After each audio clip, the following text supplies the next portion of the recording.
Good morning, nungsiraba marup loising, yung huzik rally sing o manungdang di sutum tumde, aduga ma huzik ta yuks da tum bahau da ngari, adusu Joshua gi phamung si da tum mi sing o mana, masayin phamung da tum da gai.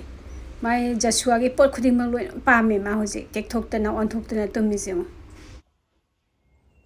Ai se Kangsoi thongge na ko.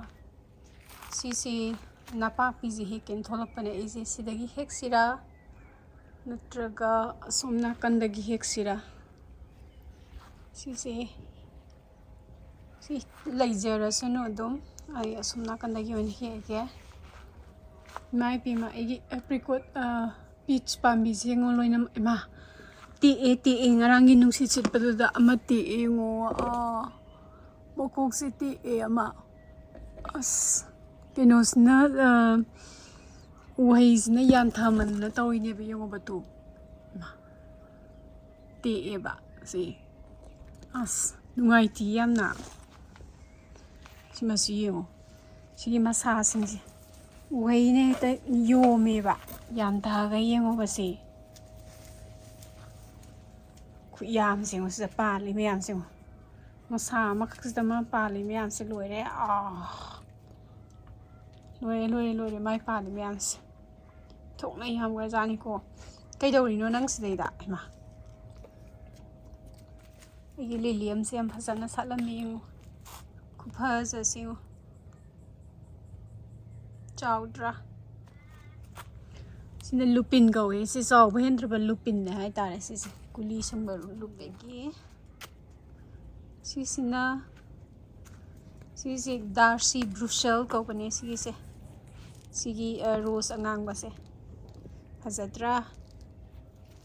Kupaza Singsi. I maroi hek patholaga laying han laire hai tariba. Maroi hi ugisnako. Maroi hek se napa the hoise to see the horis ne in hek to see. Napapi am howe by a pound coding da. Machi coding the napapi howe hai tar, see the so hore too. Yum among the soup, yum among the snack and the suyam holy. Sidagi on here again.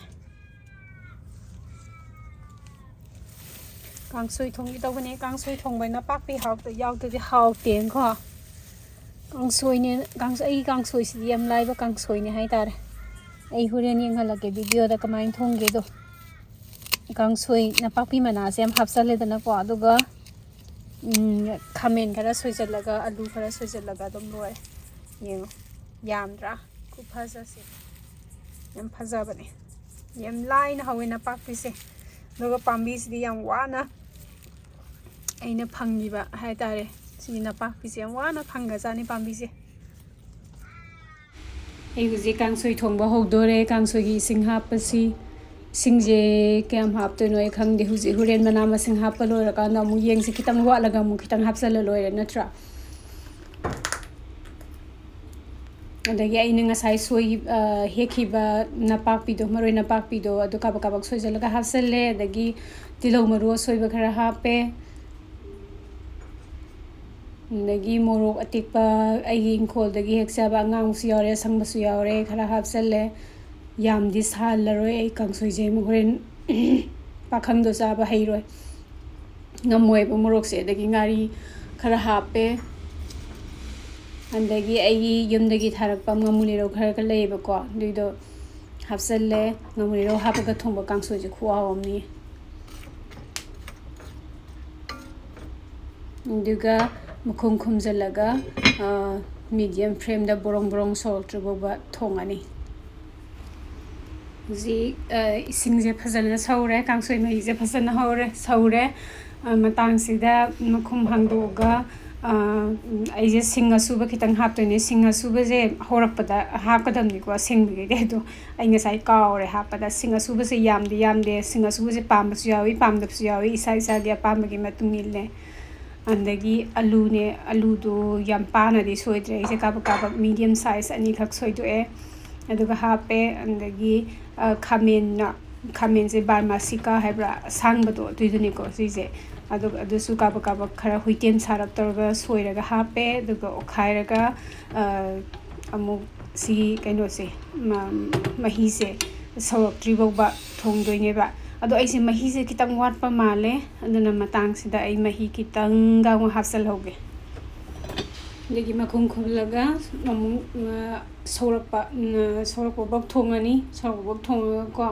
si makum hangdoga thum hapani ai thum hapado si namhodare ai se ayamana kadai kadai da lehingi dai namhodri no ai khangdre kamaina ai di namgre leibani da namamdare ko lagi makum khumjalaga alu mulaktribo waba phajana borong borong sawalaga thongasi aduga alu do hek munmaga makum hangdoga phajana okhai birasi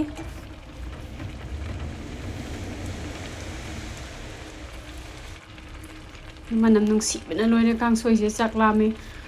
andegina matang sida phadigom soiba khara hapasi anduga phadigom se hapaga kaba okhai birasi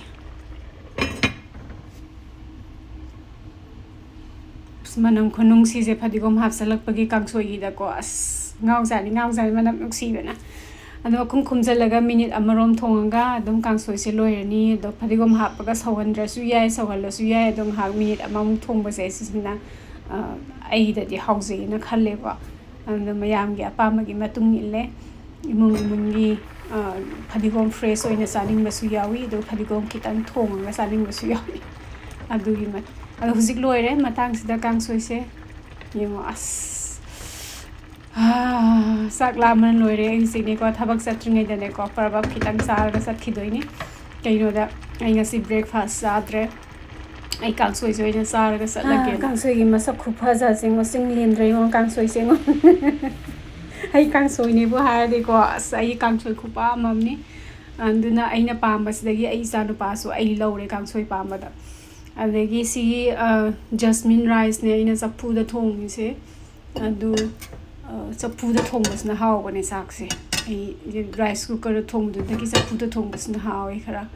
adagi kangsoi khara hapani aduga ai ngara nungda nga atawba nga masa atawba khara laiba khoi australia da phangba whitening ana nga sep man ba nga am laiba ko adu yam fresh oiba phangi kaino de kaithen market da yo leirame aina thaba halakpada adu khara leire aduga ai tawthoga thamnani nungdangda ado amma hapani aduga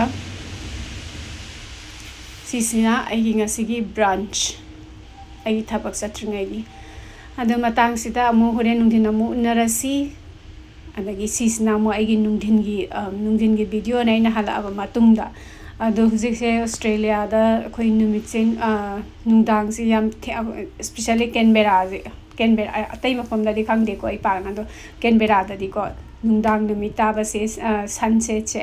8:30 da mo oiba ado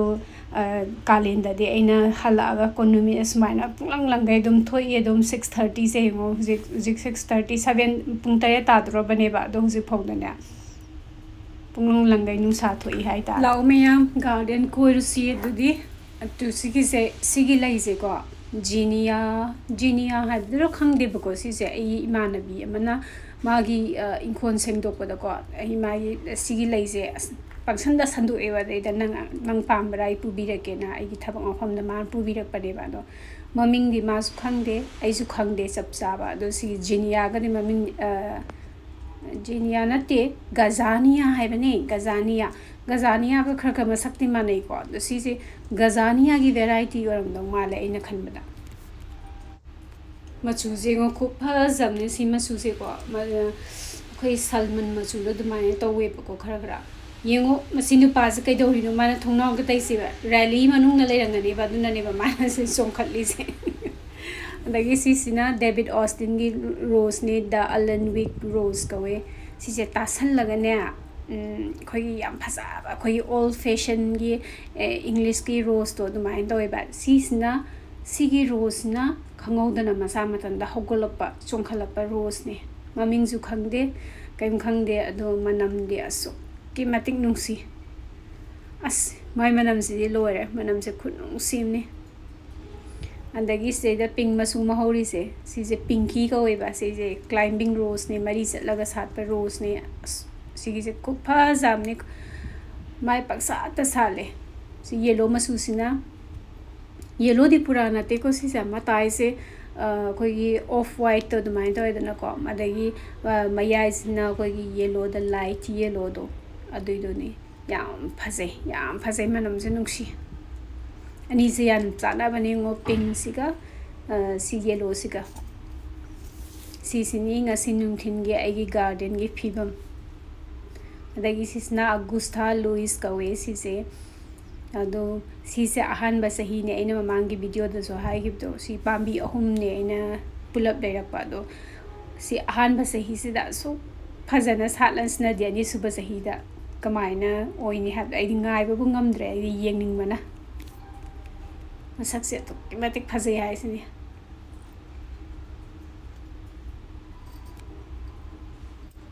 ꯁꯤꯒꯤ ꯔꯣꯁꯁꯦꯀꯣ ꯃꯣꯏ ꯑꯁꯇ꯭ꯔꯦꯂꯤꯌꯥꯒꯤ country magazine ꯑꯃ ꯂꯩꯕꯀꯣ ꯑꯩꯈꯣꯏ cottage ꯒꯥꯔꯗꯦꯟꯒꯤ ꯑꯗꯩꯗ ꯑꯩꯅ ꯊꯦꯡꯅꯕꯅꯦꯕ ꯑꯗꯨ ꯊꯦꯡꯅꯕꯗ ꯁꯤ ꯑꯗꯨꯝ ꯂꯥꯏꯟ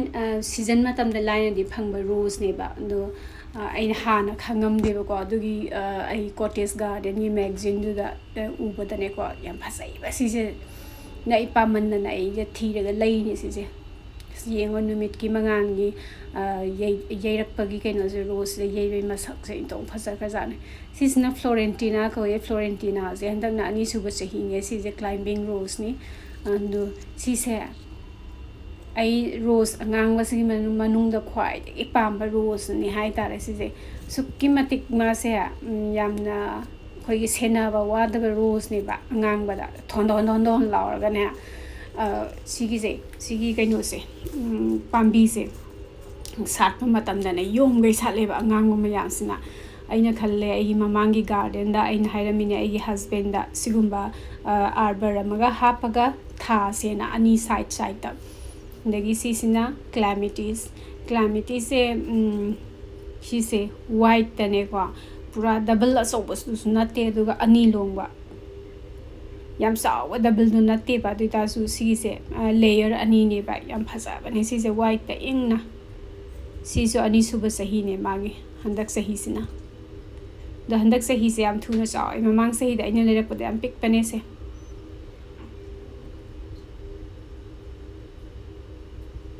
ꯁꯤꯁꯤꯅ ꯁ꯭ꯄꯥꯏꯔꯦ ꯍꯥꯏꯕ ꯀꯩꯅꯣꯝ ꯍꯥꯏꯕꯅꯦ ꯁꯤ ꯃꯃꯤꯡꯁꯦ ꯀꯥꯎꯔꯦ ꯁꯤꯁꯦ